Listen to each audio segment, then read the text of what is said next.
Matt Quinn, Tibco is on a tremendous roll, and one of the reasons why is the way they deal with big data. What does Tibco do to deal with big data differently than its competitors? That's a great question. So the way that we handle big data is really to break the problem up into kind of three areas.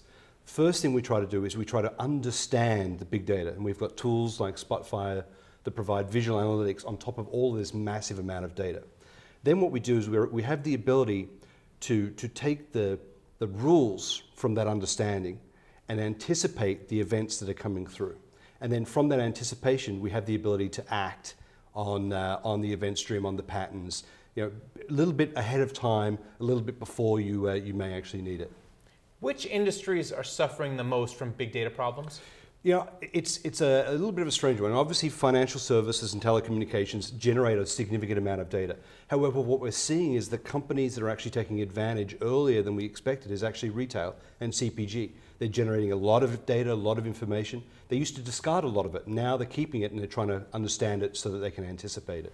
How much of this big data are you kicking up to the cloud, and is it safe up there? Look, here's what I would say. I think that there's a significant number of operational challenges moving massive quantities of data to the cloud. It just takes time to move the data. There's concerns around security and things like that, and big data tends to magnify those. But we do see that some customers are looking to move aspects of big data to the cloud when they've got a better understanding of what they're trying to do.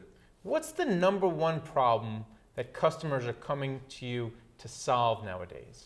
Well, I think that specifically with big data, I think the thing that customers are coming to us more and more is upsell, cross-sell, right? Being able to look at historical transactions over 10+ years, getting a better understanding of who you are as a customer, and then looking at your behavior recently and giving that ability to anticipate and give a new offer or a new cross-sell and upsell for a new set of products. And that seems to be a growing trend across multiple different industries. And the key is to give your customers a competitive advantage, what you at Tibco call the 2-second advantage. That's right. So tell me what the 2-second advantage is once again. Okay, so the easiest way to think about it is a little bit of the right information, a little bit before you need it, is worth more than all the data, all the analysis 6 months after. And so what you're really trying to do is that small window of opportunity, a small amount of information allows you to make an action now rather than wait 6 months and say, I should have done.